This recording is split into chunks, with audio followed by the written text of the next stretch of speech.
Agora é a primeira vez que eu estou subindo e com certeza é muita alegria poder rever irmãos que, de certa forma, fizeram parte da minha história. Eu sou de Belo Horizonte, morei minha vida toda lá. Agora sou aqui de Patos de Minas, com muito orgulho e muito amor. E eu falo brincando, mas é verdade, porque, de certa forma, eu acho que eu sou muito privilegiado, porque na minha passagem em Belo Horizonte eu fui completamente abraçado pelos irmãos. E agora eu tive aqui de mudar, abraçado pela minha amada, e abraçado também pelos irmãos aqui. E com certeza sou muito privilegiado e tem me ajudado muito a prosseguir na minha fé cristã. Então, eu queria para a gente meditar nessa noite, abrir aqui em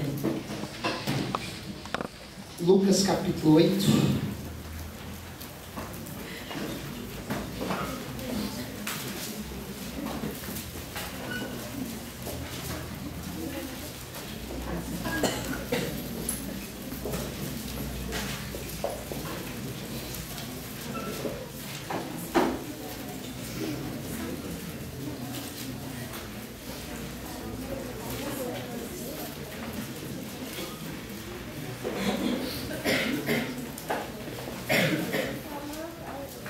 Lucas 8, versículo 4.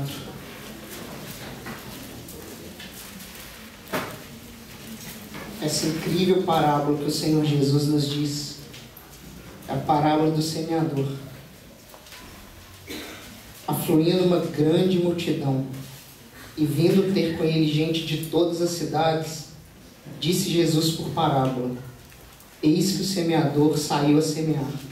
E ao semear, uma parte caiu à beira do caminho, foi pisada e as aves do céu a comeram. Outra parte caiu sobre a pedra e, tendo crescido, secou por falta de umidade. Outra caiu no meio dos espinhos e estes, ao crescerem com ela, sufocaram. Outra, final, caiu em boa terra, cresceu e produziu a 100 por 1. Dizendo isso, clamou: Quem tem ouvidos para ouvir, ouça. E os seus discípulos o interrogaram, dizendo: Que parábola é esta? Respondeu-lhe Jesus: A vós outros é dado a conhecer os mistérios do reino de Deus. Aos demais fala-se por parábolas, para que vendo não vejam e ouvindo não entendam. Este é o sentido da parábola. A semente é a palavra de Deus. A que caiu à beira do caminho são os que ouviram, vêm a seguir o diabo e arrebata-lhes do coração a palavra, para suceder que crendo sejam salvos. Para não suceder que crendo sejam salvos.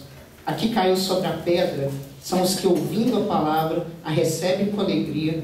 Estes não têm raiz, creem apenas por algum tempo e na hora da provação se desviam. Aqui caiu entre os espinhos são os que ouviram e no decorrer dos dias foram sufocados com os cuidados, riquezas e deleites da vida. Os seus frutos não chegam a amadurecer. Aqui caiu na boa terra são os que, tendo ouvido de bom e reto coração, retêm a palavra, estes frutificam com perseverança.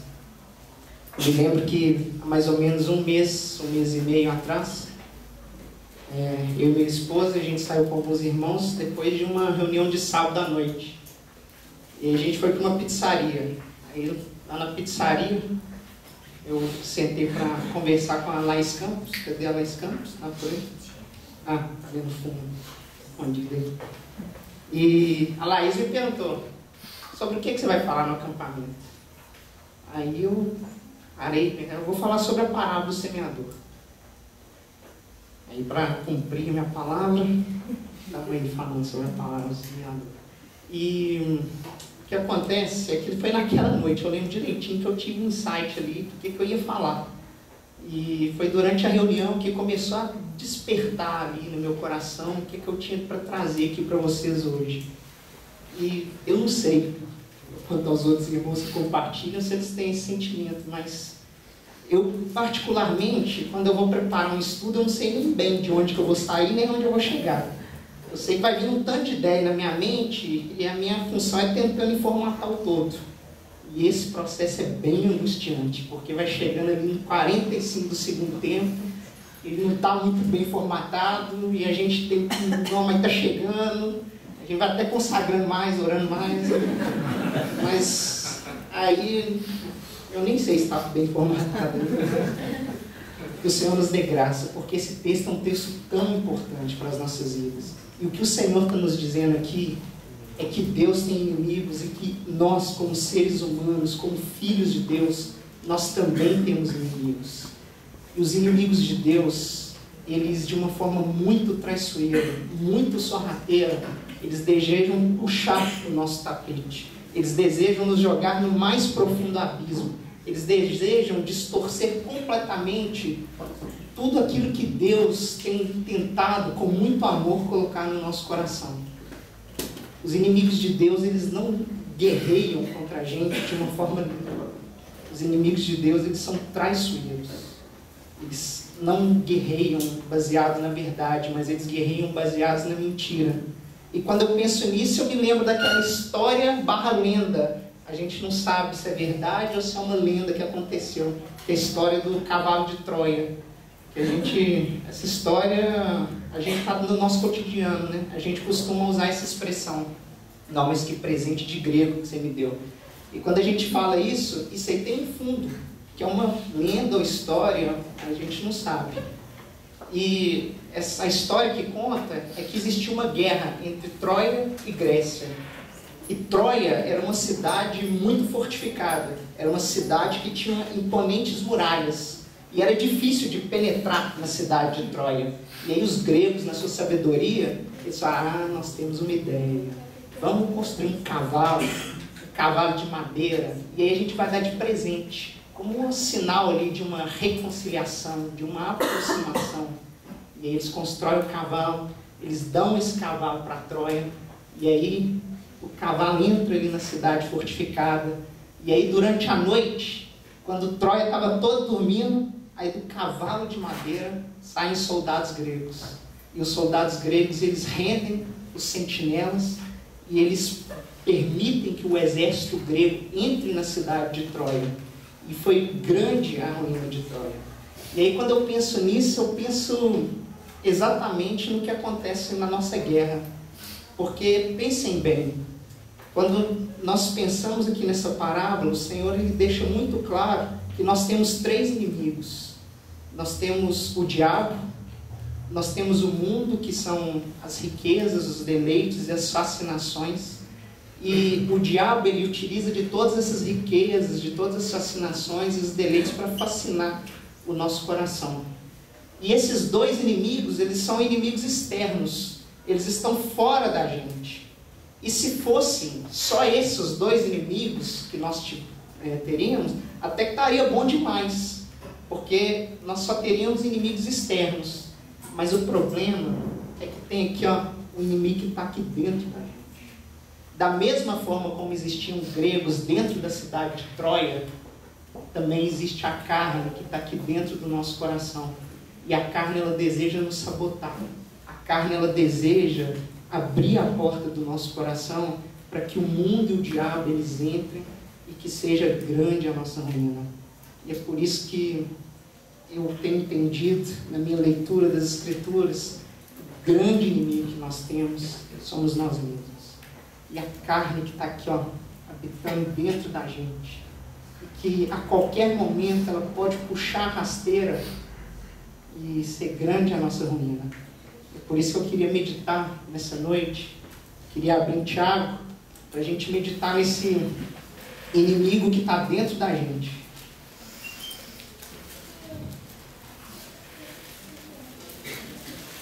Tiago, capítulo 1.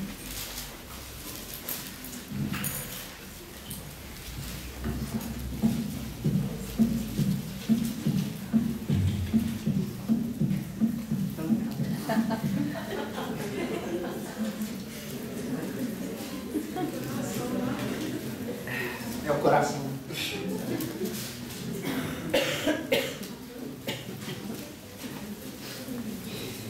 Tiago, capítulo 1,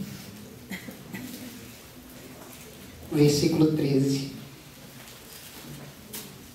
Ninguém, ao ser tentado, diga, sou tentado por Deus, porque Deus não pode ser tentado pelo mal, e Ele mesmo a ninguém tenta. Ao contrário, cada um é tentado pela sua própria cobiça, quando esta o atrai e seduz. Então, a cobiça, depois de haver concebido, dá-nos ao pecado. E o pecado, uma vez consumado, gera morte. Senhor, nós consagramos esse tempo a Ti, Senhor. Sabendo, meu Deus, que nós temos inimigos e que os nossos inimigos, eles guerreiam contra nós. Nós não podemos enxergar o mundo espiritual com clareza. Nós temos olhos, Senhor, que são olhos deficientes. São olhos, Senhor, de uma alma que é caída. E é por isso, Senhor, que nós só podemos rogar a Ti, Senhor, e confiar que o Senhor é aquele que pode proteger o nosso coração de todas as situações. E é por isso que nós entregamos, Senhor, esse momento a Ti, pedindo e clamando, Senhor, para que o Senhor possa trabalhar em favor do interesse do reino de Deus, conquistando, Senhor, os nossos corações, transformando, Senhor, as nossas vidas. Desejamos, Senhor, ver o nosso Senhor Jesus de uma forma mais clara, de uma forma mais plena, e que no final dessa noite, Senhor, possamos sair daqui mais e mais apaixonados pelo nosso Senhor Jesus, e que Ele seja o nosso alvo, aquele que os nossos olhos brilham ao ver, aquele que nos nossos dias, Ele possa ser aquele que, quando chegamos em casa, depois de um dia corrido, nós possamos pensar, Senhor, no nosso coração, ainda tem tempo para ter um tempo com o meu Senhor, com o meu amado. Que o Senhor, Ele possa arder no nosso coração. Esse é o nosso desejo, Senhor. E é por isso que nós te pedimos, Senhor, traga transformação nessa noite. O Senhor possa, Senhor, falar nos nossos corações, assim como o Senhor já tem falado. No nome de Jesus, é que te oramos.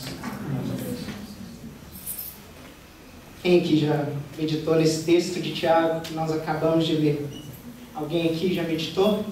Já parou para pensar? 1, 2. Isso é bom. É bom também. Isso é bom porque esse texto ele é muito importante. E ele, de certa forma, ele nos ajuda muito a compreender muito das nossas crises, muito dos nossos comportamentos, muito dos nossos hábitos que nós temos e que nós nem conseguimos compreender por que nós temos esses hábitos, que muitas vezes nos levam a situações que nós não desejaríamos.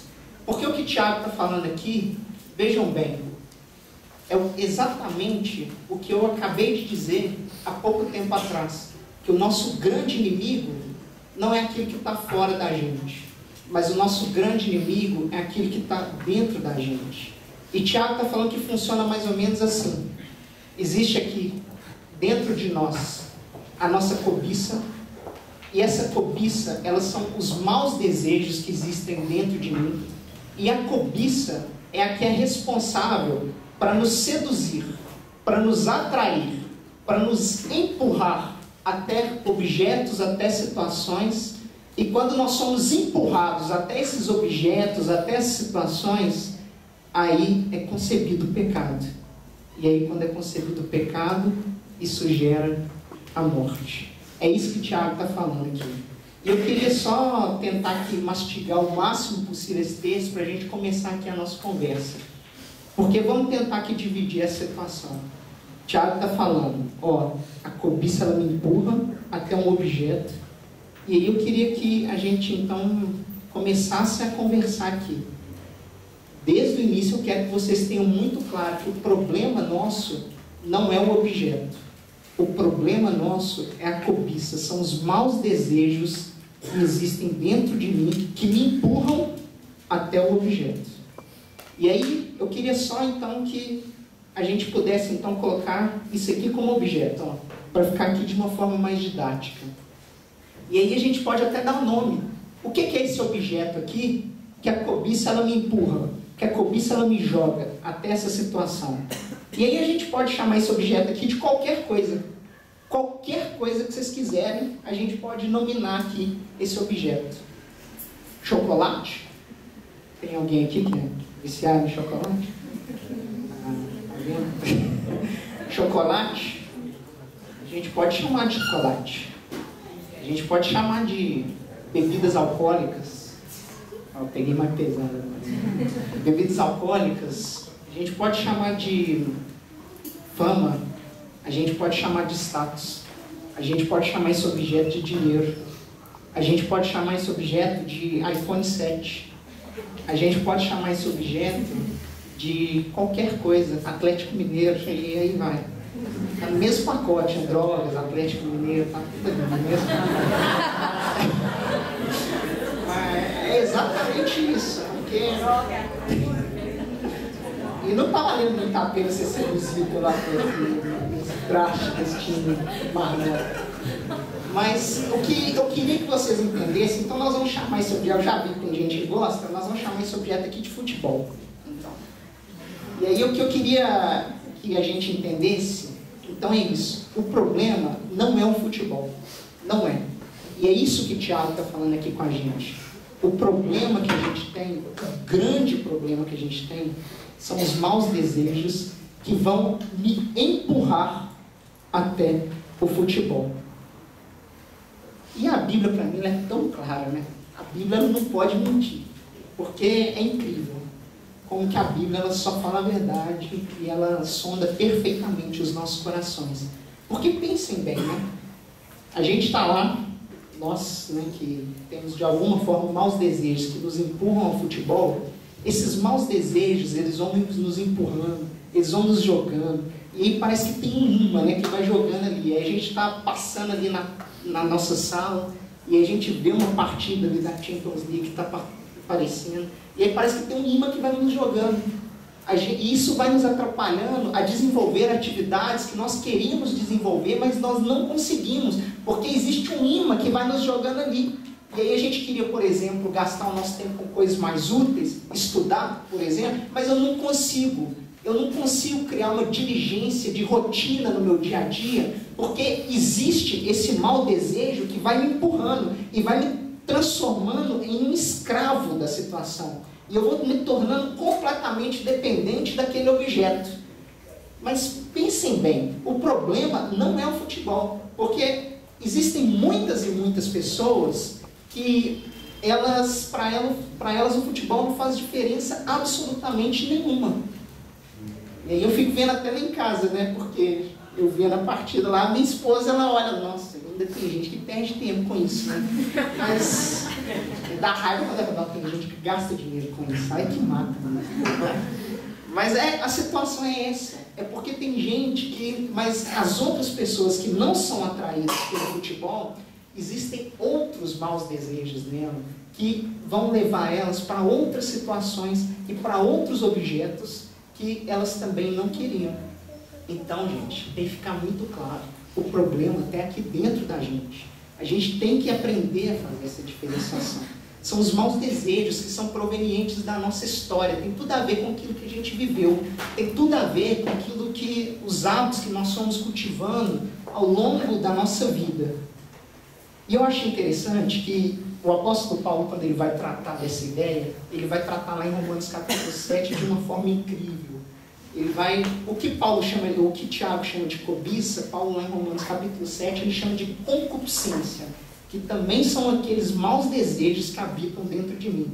E olha só, e Paulo, para mim Romanos 7 é um dos grandes capítulos da Bíblia, né? Como é que Paulo ele faz ali ele faz um raio-x da nossa alma, e ele demonstra de uma forma muito clara, a ponto de falar, eu nem mesmo consigo compreender o meu próprio modo de agir, porque existe uma guerra aqui dentro de mim, porque isso também é interessante, porque existem esses maus desejos que vão nos empurrando até situações que nós não queríamos, mas quando esses maus desejos, eles vão nos empurrando, olha a guerra que acontece. Quando o mau desejo ele me desperta até o objeto, entre mim e o objeto se coloca aqui no meio um outro elemento. E esse elemento é a nossa consciência. E a nossa consciência, ela vai fazer essa barreira, né? O mau desejo vai falar, vai. E a nossa consciência, ela vai tentar segurar. Olha, essa situação, ela está te fazendo mal. Essa situação, ela não está te fazendo bem. Você está ficando totalmente escravo dessa situação. Pensa, repara, pensa no que você está fazendo. E isso não acontece com a gente constantemente. Gente, isso a gente nem precisa ser convertido. Até o incrédulo tem isso. O Pablo colocou isso para a gente muito bem. A consciência ela é um umbigo da alma, que é isso, que é o nosso discernimento, é o nosso juízo de valor, é aquele alimento da nossa alma que consegue discernir de uma forma muito clara o que é certo e o que é errado. E aí a consciência fica aqui no meio.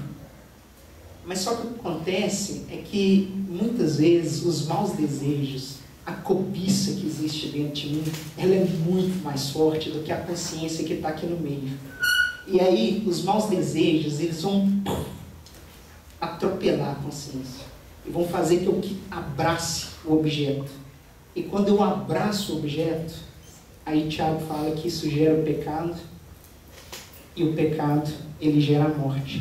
Em Gênesis capítulo 3 essa história é descrita com tanta perfeição, porque vejam bem, todos nós conhecemos essa história, né?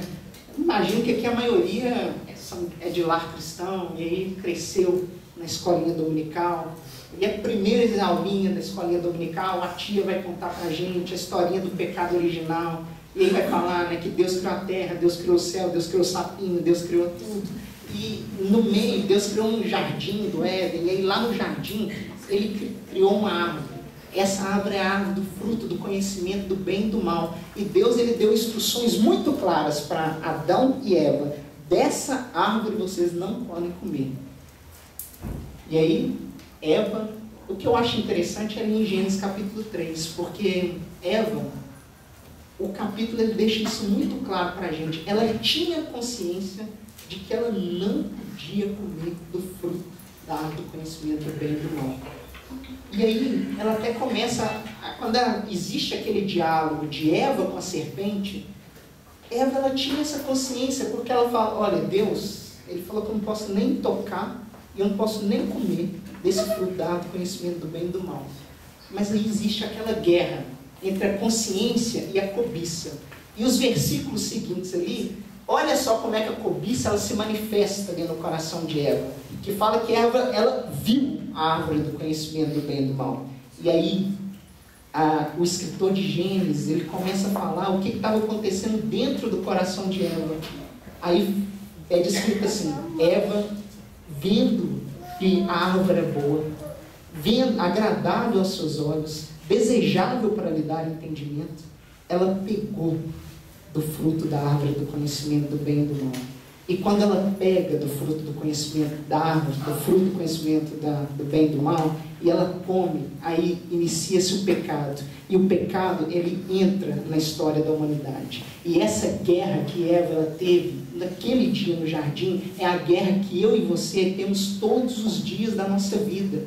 Em que nós nos colocamos ali diante de situações, diante de objetos, e que nós não queríamos avançar, mas muitas vezes nós acabamos perdendo essa guerra, nós acabamos nos tornando escravos de objetos e situações que nós não queríamos.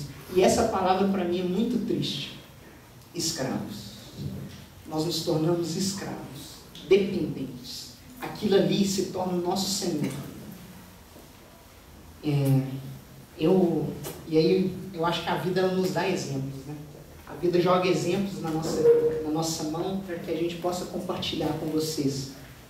E aí eu fico vendo como que o Senhor Jesus, né, ele fazia isso de uma forma brilhante. E o Senhor Jesus ele descrevia muitas situações do mundo espiritual através de parábolas, através de situações do nosso dia a dia. E eu não tenho dúvida nenhuma que o Senhor Jesus ele via o mundo espiritual da mesma forma que ele vê o mundo material. Para mim não tinha diferença nenhuma. Para mim ele olhava para um, não fazia diferença. E é por isso que aí ele construía situações, né? Aí ele ia narrando.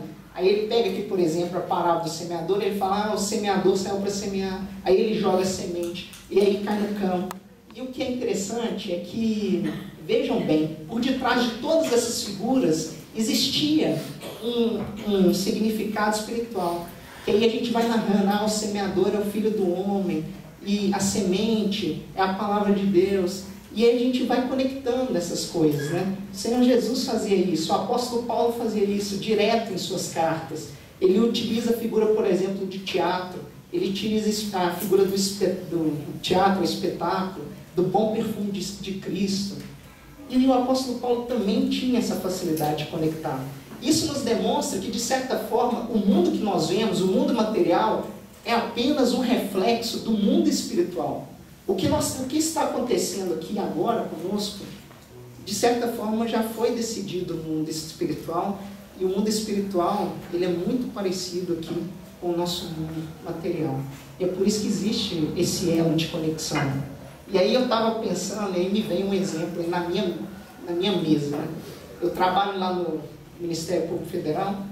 O Ministério Público Federal também é conhecido como MPF, que MPF é a abreviação de Ministério Público Federal. E o MPF ganhou muita projeção nos 2 últimos anos por causa de uma operação que aparece todos os dias na televisão, né, que é a Operação Lava Jato. E a Operação Lava Jato, ela é uma grande operação que foi sendo descortinada para descobrir todo um esquema de corrupção que existia no Brasil. Inclusive, a Operação Lava Jato, ela se iniciou lá em Curitiba, pelo nosso também irmão em Cristo, chamado Deltan Dallagnol, procurador da República, e ele vem fazendo um trabalho brilhante. Ele até escreveu um livro recentemente, demonstrando que a corrupção no Brasil ela é completamente endêmica, ela está espalhada em todas as instituições e todos os órgãos. Mas o que muitas vezes o que a gente não sabe é que nós lá no MPF, nós trabalhamos com outras situações que não só o combate à corrupção. E uma das atividades criminosas que nós temos que combater lá, e aí quando a gente combate, a gente pune, né? A gente busca a punição das pessoas responsáveis pela prática dos atos criminosos, é a prática do trabalho escravo. Trabalho escravo, século XXI, existe isso? É isso que você está falando? Isso aí deve até... Mas existe gente ainda que submete outro ser humano a um trabalho escravo? Infelizmente, eu tenho que dizer que sim. Aqui no Brasil, esse ano, no ano que nós vivemos, 2017, ainda existem pessoas que são submetidas a um regime de trabalho escravo, principalmente nas fazendas do interior do nosso Brasil. E isso é triste demais, né, gente? Porque é lamentável, agora século XXI, o nível de desenvolvimento da consciência que o homem chegou é admitir que alguém ainda pode submeter uma outra pessoa a um trabalho escravo. Porque isso para mim só demonstra o tanto que a corrupção que existe no coração do homem é gigantesca. Porque não faz sentido, né? Ao longo da história do homem, e eu acho isso lindo, né? Deus ele dá os sopros de graça na história do homem. E muito dessa consciência, hoje a prática de trabalho escravo é crime, antigamente não era crime. Ali no século XVI, no século XVII, submeter alguém a trabalho escravo não era crime. E o que eu acho lindo, né? Por exemplo, a história de um gigante no reino de Deus, que era William Wilberforce, que era um membro do parlamento inglês, um cristão totalmente consagrado ao Senhor. E esse cristão, ele lutou a sua vida toda lá no parlamento inglês para acabar com o trabalho escravo. Porque ele entendeu que era inadmissível uma pessoa submeter a outra a um trabalho degradante, a um trabalho que é totalmente desumano. E aí ele briga ali, e aí eu até recomendo vocês a verem o filme dele chama Jornada pela Liberdade, que vai contar como que ele utiliza o poder que ele tinha na sua mão para acabar com a prática do trabalho escravo. E é lindo esse filme.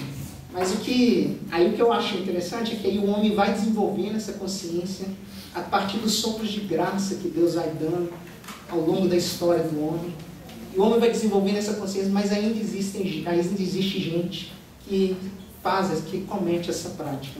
E o trabalho escravo de hoje em dia, e aí eu queria só para fazer o elo, né, de ligação, depois com o que eu estou querendo dizer. O trabalho escravo de hoje em dia, ele não é como o trabalho escravo de antigamente. Porque o trabalho escravo de antigamente, a gente tem aquela figura dos filmes, né? Ali de um capataz com um chicote na mão, ele ficava ali observando uma pessoa trabalhando, se ela estivesse fazendo corpo mole, ele ia lá e dava uma chibatada nele, no escravo. O trabalho escravo de hoje, ele não é mais assim. O trabalho escravo de hoje ele é compreendido de uma forma diferente.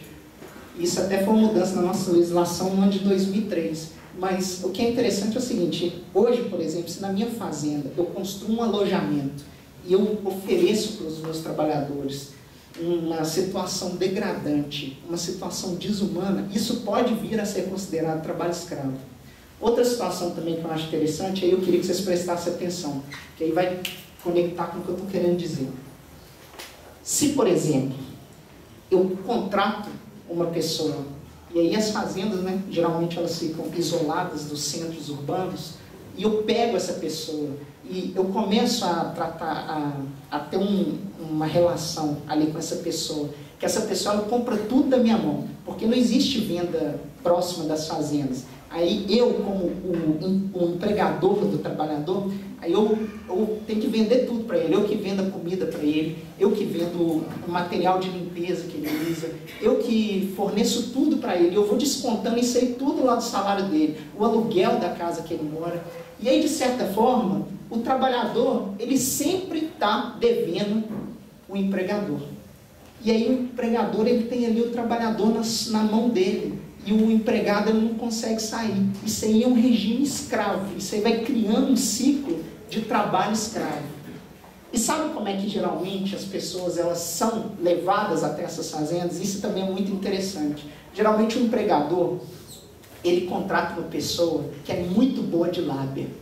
E fala assim, ó, aí se eu tenho uma fazenda aqui em Minas Gerais, eu contrato essa pessoa e falo, vai lá no Nordeste e traz 20 trabalhadores aqui para mim.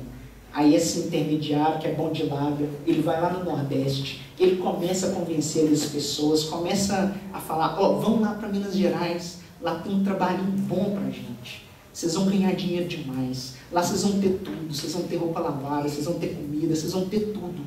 Vão para lá, vão para lá. Aí aquelas pessoas que vivem uma vida sofrida, uma vida difícil, elas acreditam nessa história, elas vão, viajam uma longa distância, e elas vêm lá, saem lá do Nordeste, vêm aqui para Minas Gerais, e aí elas são submetidas a esse trabalho escravo, por causa de um engano, por causa de uma mentira que foi contado para eles. E aí recentemente eu tive que lidar com um processo desse, e aí quando eu mexi com isso, me deu um clique, eu falei, mas é isso aí que o reino das trevas faz com a gente. É exatamente isso. Não tem diferença nenhuma. Porque o diabo, na sua astúcia, na sua malícia, ele envia os seus anjos. E ele faz promessas para os nossos corações. E ele fala, você quer felicidade? Você quer alegria? Eu posso te dar isso. Venha e se submeta ao meu regime. E se você se submeter ao meu regime, eu te darei todas essas coisas que você deseja. Eu estava pensando nisso, gente.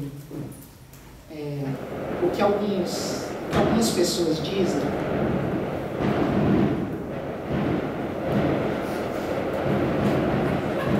Ninguém vai gritar galo, não, né?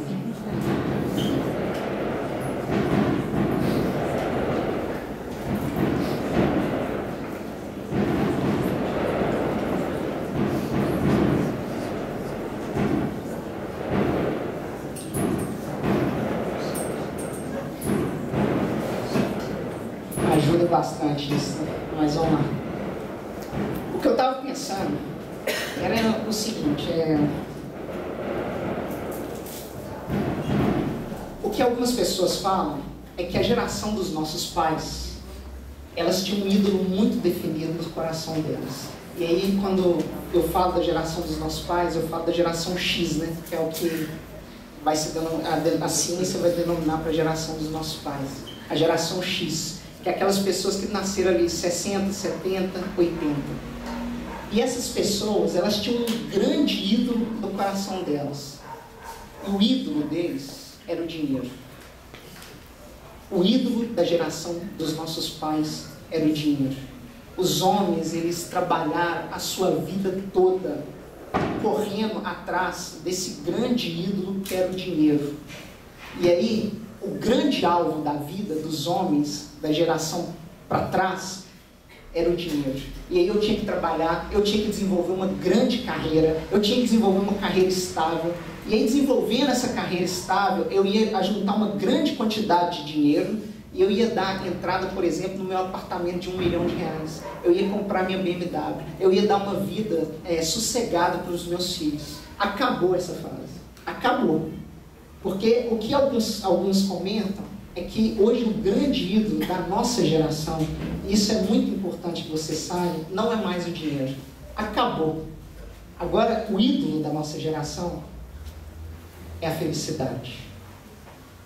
Isso é uma mudança de modelo de pensamento. Porque a nossa geração, ela descobriu que o dinheiro não é capaz mais de trazer a felicidade a alguém. E aí, hoje, se busca outros mecanismos para a busca da felicidade. Mas é só uma troca de ídolo, gente. É só uma troca. E aí, no mundo integrado que nós vivemos, não é difícil da gente perceber isso. Porque hoje a gente tem Instagram, a gente tem Facebook, a gente tem WhatsApp, a gente tem Twitter. E aí a gente está conectado a todo um sistema, a todo um mundo, de tal forma que eu consigo ver agora o que está acontecendo, por exemplo, na vida das grandes celebridades do mundo. Eu consigo ter acesso. E aí a pessoa ela posta uma foto do que ela está fazendo hoje, ela posta essa foto e isso aí aparece no mundo inteiro para todo mundo ver. E a gente vai acompanhando essas celebridades e a gente começa a fazer uma percepção do que é a felicidade. E aí, por exemplo, se um artista famoso, ele tem um estilo de vida, que a cada dia ele está com uma mulher, que aí ele vai pisando, pisa numa mulher, e ele fala, não, essa aqui já não me serve mais. E ele pega uma outra mulher, e ele conquista uma outra mulher, e ele vai trocando mulheres, e ele vai postar isso aí no WhatsApp, a gente vai seguindo isso. A gente começa a acreditar que isso é ser feliz. Porque a gente vai desenvolvendo a nossa falsa percepção do que é ser feliz. Se a gente vê uma grande celebridade cercada ali de várias pessoas com uma amizade ali bem interesseira, e a gente vê isso aí lá no WhatsApp, no Facebook, no Twitter, no WhatsApp nem é a ferramenta que eu falo. Mas, estou desatualizado, mas o que se a gente vai vendo esses modelos de vida, a gente vai começando a acreditar que isso aí é ser feliz. E a gente vai buscando isso aí pra gente. Ah, o Neymar hoje ele está lá no iate, e ele está ali cercado de um tanto de mulher. Aí fala, isso aí é ser feliz, e isso aí vai construindo a nossa mente, e a gente vai começando a acreditar que esses estilos de vida são aqueles estilos de vida que vão nos trazer a felicidade. E o que eu acho muito bonito, gente, é que na Bíblia também fala de felicidade. Isso aí é que é interessante. O Senhor Jesus, ele fala de felicidade. Mas quando o Senhor Jesus ele fala de felicidade, ele vai trazer a palavrinha bem-aventurado. Isso é muito bonito. Isso é incrível. Porque o mundo vai construir uma imagem, uma visão do que é ser feliz, mas só que a Bíblia também tem o seu paradigma, o seu modelo do que é uma pessoa feliz. E aí é interessante porque a Bíblia é como uma espada que corta o nosso coração. Porque ela vai desconstruir totalmente aquilo que a gente pensa. Porque se a gente vai construindo esses modelos de felicidade, o Senhor Jesus ele vira para a gente e fala, bem-aventurados que choram. Difícil da gente entender isso, né? Bem-aventurados que choram. Bem-aventurados os misericordiosos. Bem-aventurados os perseguidos. Bem-aventurados os pobres de espírito. E o Senhor ele vai trazer essas informações. E também quando a gente olha para os salmistas, olha só como os salmistas eles escrevem tanto sobre esse assunto. Essa palavra bem-aventurado ela aparece tanto nos Salmos. Salmos capítulo 1, versículo 1. Bem-aventurado o homem que não anda no conselho dos ímpios. Salmos capítulo 2, versículo 12. Bem-aventurado é o homem que em ti se refugia. Salmos capítulo 32, versículo 2. Bem-aventurado é o homem cujo Senhor não atribui iniquidade. Salmos capítulo 41, versículo 1. Bem-aventurado é o homem que ampara o pobre. Salmos 84, versículo 4. Bem-aventurado é o homem que habita na casa de Deus. E aqui eu queria parar. Eu queria que a gente pensasse nessa frase. Bem-aventurado é o homem que habita na casa de Deus. Para mim isso é a chave para a gente entender o que é felicidade. Bem-aventurado é o homem que habita na casa de Deus. Isso é tão bonito, gente. Porque a gente vai construindo ao longo da nossa vida um modelo do que é uma pessoa feliz. E a gente começa a tentar trazer essas coisas, achando que essas coisas elas vão nos trazer felicidade. Mas só que o que a gente vai descobrindo é que isso não traz felicidade. E a gente vai enchendo a nossa vida de pequenas fontes de prazer. A gente acha que o que vai nos tornar uma pessoa feliz é eu ficar o dia inteiro vendo série do Netflix, Prison Break, 13 Razões do Porquê, e aí por diante. A gente acha que uma pessoa feliz é uma pessoa que ela fica ali o dia inteiro vendo futebol. A gente acha que uma pessoa feliz é uma pessoa que ela tem um alvo de vida, de conseguir dinheiro. A gente acha que uma pessoa feliz é uma pessoa que busca fama, é uma pessoa que busca status. E a gente vai construindo isso, mas a gente vai descobrindo que essas coisas elas não nos tornam felizes. Isso aí vai nos entristecendo de uma forma tão terrível. E aí a gente começa depois a perceber que essas coisas elas não estão nos fazendo bem. Mas só que a gente já está num processo tão grande de escravidão que a gente já não consegue mais sair dessa situação. E muitas vezes a gente sabe que aquela coisa nos faz mal. Mas a gente, nem sempre o saber é suficiente para a gente sair e para a gente se libertar daquela situação. E a gente se torna escravo disso. E é por isso que eu acho lindo esse convite do Senhor Jesus. Porque um dia na nossa história, quando a gente não estava tendo força para sair, quando nós estávamos totalmente aprisionados em situações, em desejos, em coisas que não nos traziam felicidade, o Senhor ele parou na nossa história e falou: você está satisfeito com a sua vida? Aí a gente fala: não estou satisfeito não. Você quer sair dessa vida? Aí a gente fala: o quê? Aí o Senhor, de uma forma linda, Ele nos convida: então vem cá, eu vou te convidar para a grande aventura da sua vida. Você quer viver a sua grande aventura de vida? Então vem, porque eu vou te ensinar a viver. Até hoje você não sabe o que é viver. Eu vou te ensinar a viver. Vem andar na minha presença. E aí, quando nós aceitamos o convite do Senhor Jesus, isso é um exercício de fé, gente. O Paulo já tem falado tanto sobre isso. São pequenos exercícios de fé do nosso cotidiano. É eu, de fato e de verdade, permanecer nos atos do Senhor, exercitando a minha fé nas pequenas coisas do meu dia a dia, buscando do alto a fonte de vida para a minha história, para a minha existência. E aí, quando a gente começa a habitar na presença do Senhor, o que acontece é que nós vamos percebendo que as regras do reino das trevas, elas são completamente diferentes das regras do reino de Deus. Porque lá no reino das trevas, se a palavra para nos aprisionar é escravidão, aqui no reino de Deus não existe essa palavra. Aqui existe é amor. Se você quer então agora se submeter a mim, então você vai se submeter por amor. O Senhor jamais vai ficar com um chicote nos forçando a alguma coisa. Mas o Senhor ele fala: se você quer se submeter a mim, então entregue o seu coração a mim por amor. E aí, quando a gente começa a habitar na presença de Deus, é incrível, né? Porque a gente vai percebendo que é um reino completamente de amor.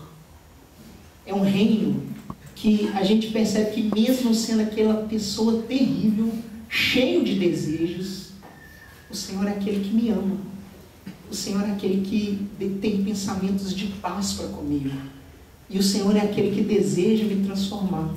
E dentro desse reino de amor, nós percebendo que o Senhor, tendo essa percepção de que o Senhor é aquele que nos ama, como a Bíblia nos fala, o amor de Deus, ele nos constrange. E quando o amor de Deus nos constrange, não tem como nós permanecermos do jeito que nós estamos. Nós começamos a ser contaminados por esse amor. E aí a gente para de olhar para a gente mesmo. A gente que buscava tanto a felicidade ela se torna pequena diante do convite que o Senhor Jesus nos faz. E aí a gente começa a ter um outro alvo. E esse nosso alvo agora é Cristo. E aí agora a gente começa a ser contaminado por esse amor. Porque quando nós estamos no ambiente de amor, o amor ele nos transforma. O amor ele tem a capacidade de trazer completa transformação nos nossos corações. E aí eu estava pensando na minha mente, mas sobre o que eu poderia exemplificar isso? Qual história? E talvez pensando num gigante da Bíblia, né? Aí talvez pensando em Abraão, talvez pensando no apóstolo Paulo, talvez pensando em Moisés, mas qual o exemplo de amor, ambiente de amor que nós estamos inseridos e que você vai me transformando? E aí eu tentando, gastando mente, né? Aí eu li uma história num livro e eu falei, é essa história aqui. Foi essa história que veio no meu coração. E eu queria compartilhar essa história com vocês. Essa história, como eu já falei, eu li num livro, ela não está na Bíblia, mas é a história de uma gigante no reino de Deus. Uma gigante. Na minha concepção, uma gigante no reino de Deus. Essa é uma menininha de 7 anos de idade que ela tinha síndrome de Down. Para mim, uma gigante no reino de Deus. Eu li essa história ela ganhou meu coração. Porque é interessante, né? Essa história eu li num livro que se chama A Feminilidade Radical. E esse livro é uma crítica ao feminismo atual. E nós sabemos muito bem, né, do feminismo, como isso aí tem distorcido muito, trazido muita confusão para os nossos tempos. E aí esse livro ele vai criticar o feminismo. E uma das grandes bandeiras do feminismo, como você sabe muito bem, é o aborto. O aborto é uma bandeira que o feminismo vem levantando. E aí essa autora desse livro, ela vai então trazer um capítulo lá que vai trazer essa crítica ao aborto e vai também trazer a importância da missão de mulher como mãe. Eu recomendo a todas as meninas a lerem esse livro, para vocês perceberem que existe uma grande missão que Deus tem para vocês enquanto mulheres, para viverem aqui nessa terra. E o que aí ela vai descrevendo, ela vai trazendo essa história, né, de uma mulher. E aí, os nomes são fictícios. A história é real, mas os nomes são fictícios. Ela utilizou nomes fictícios para preservar a imagem e a identidade das pessoas. E aí, o que eu achei interessante é que existia uma mulher, e essa mulher, ela dá o nome de Cherry. E essa mulher, Cherry, ela tinha engravidado. E ela era uma mulher muito consagrada ao Senhor. Muito consagrada ao Senhor. Ela já tinha 2 filhos. E aí ela estava fazendo o acompanhamento da sua gravidez. E aí ela foi para fazer um exame. Ela foi fazer um exame, e aí no caminho que ela estava indo para fazer o exame, ela escutou a voz do Espírito Santo de uma forma muito clara. E o Espírito Santo virou para ela e falou assim, hoje você vai saber que você vai ter uma filha com síndrome de Down. Aí ela foi fazer o exame, e aí de fato constatou que aquela mãe, ela seria mãe de uma filha com síndrome de Down. Aí essa mãe, ela saiu para casa, e ela chegou em casa, ela começou a orar. E ela fala que nunca passou na cabeça dela fazer o aborto, nunca. E ela começou a orar, e a oração dela é a seguinte: Senhor, abra as comportas do meu coração, porque eu quero amar essa menina, mas eu quero amar essa menina com verdadeiro amor de mãe. Eu quero que essa menina ela seja amada do jeito que ela é. Que o Senhor me dê graça, que o Senhor me dê força, que o Senhor supra qualquer preconceito que existir na minha mente, que o Senhor possa suprir todas as minhas debilidades. E ela orou ao Senhor. E aí essa criancinha nasceu.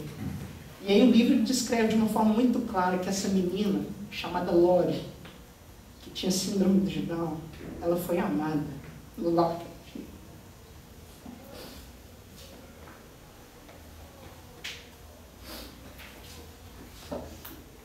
Ela já tinha 2 irmãozinhos, né, como eu falei. Os irmãozinhos dela amaram tanto essa menina. Eles brincavam com ela. O pai amava, a mãe amava. Ela cresceu num ambiente de amor.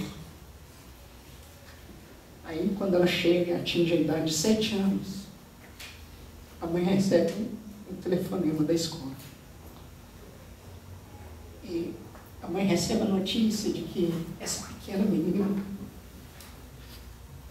ela tinha sido humilhada pelos seus coleguinhas de escola, pelo fato dela ser diferente. A mãe, ela sai desesperada em encontro da filha. Ela pega a menina e ela fica ali naquela situação chata, não sabia nem o que falava. Ela começa a puxar a língua da menina.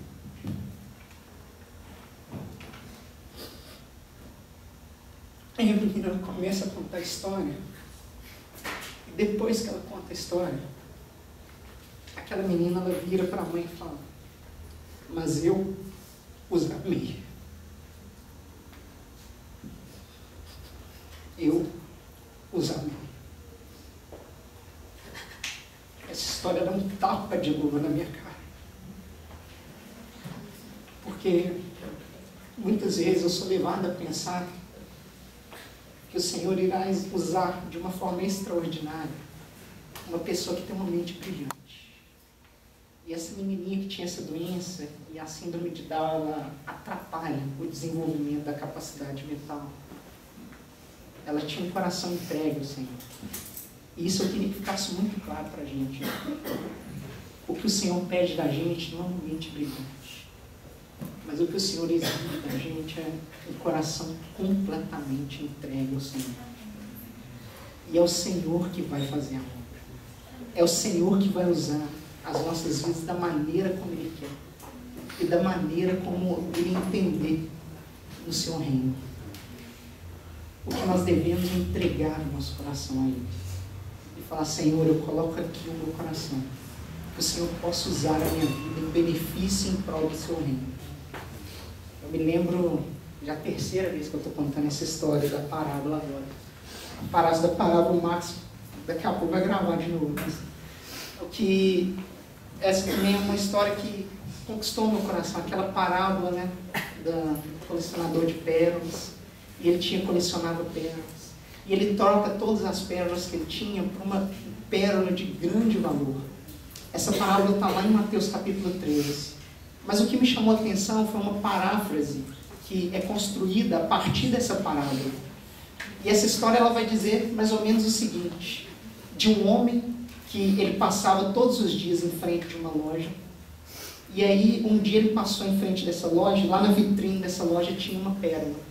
Ele falou: nossa, essa pérola é bonita demais. Mas só que era tão bonita a pérola que ele falou: não tem nem coragem de entrar nessa loja. Aí ele passava e o coração dele ia sendo cativado. E aí um dia ele teve coragem: eu vou entrar. Aí ele entrou e ele começou a conversar com o vendedor. E ele começou a tentar: e aquela pérola que está ali na vitrine? Quanto que custa aquela pérola? Eu fiquei tão interessado nessa pérola. Aí o vendedor falou: nossa, rapaz, essa pérola é cara demais, mas é dinheiro demais. Aí quando ele escutou isso, ele já até desanimou: nossa, então não vou ter condições para pagar. Ele virou as costas, foi indo embora. E aí o vendedor: não, calma, mas quem disse que você não tem dinheiro? Quem disse que você não tem capacidade de comprar aquela pérola? Vamos conversar, vamos negociar aqui. Aí eles começaram a conversar. E aí o vendedor falou: tira sua carteira do bolso. Aí aquele homem, ele tirou a carteira do bolso. Aí o vendedor fala: então tira todo o dinheiro que está aí no seu bolso, da sua carteira. Aí ele tira todo o dinheiro da carteira e joga no balcão. Aí ele já ia guardando a carteira, eu falei, calma, não é assim não. A carteira eu quero ali também. E eu quero o cartão de crédito também. E eu quero a senha do cartão de crédito também. Nossa, mas o que minha esposa vai pensar de mim? O que, esposa? Eu quero a sua esposa também. Não, mas minha esposa e seus filhos também. Não, mas o que a sociedade vai... Na sociedade? Sua posição, seu status? Eu quero que você jogue também. Seu poder. Eu quero tudo aqui nessa mesa aqui. Você está disposto? Aí aquele homem, ele teve uma decisão. Eu estou disposto. Eu jogo tudo aí na mesa. Aí o vendedor, ele fala, agora eu vou te dar a pérola de grande valor. Mas quando o vendedor, ele fala isso, sabe o que ele faz? Ele vira e fala o seguinte, e junto com essa pérola de grande valor, eu vou te dar todas as outras coisas que você acabou de me dar. A sua esposa, o seu dinheiro, o seu cartão. E você vai utilizar todas essas coisas da maneira que eu quiser. Da maneira que eu falar. O Senhor nos dá essa oportunidade de sermos totalmente consagrados a Ele. E de falarmos hoje, Senhor, está aqui a minha inteligência, está aqui a minha sabedoria, está aqui os meus nomes. Eu não quero, Senhor, mais ser guiado por aquilo que eu acho, mas eu quero colocar tudo diante do Teu altar, para que o Senhor possa usar em prol do Teu reino. E aí sabe o que acontece? A gente começa a servir ao Senhor. E aí a gente para de perseguir a felicidade. E aí a gente começa a servir o próximo. E a gente para de buscar a felicidade. A felicidade é pequena demais. Mas o que é lindo é quando a gente começa a servir o próximo. Não é que a felicidade vem. Bem-aventurados aqueles que habitam na tua casa. O Senhor nos convida para andarmos na presença dEle. A largarmos tudo aquilo que a gente pensa. O convite é para uma aventura. Uma grande aventura. Que o Senhor nos dê graça para com coragem adentrarmos nessa outra experiência de vida. Amém.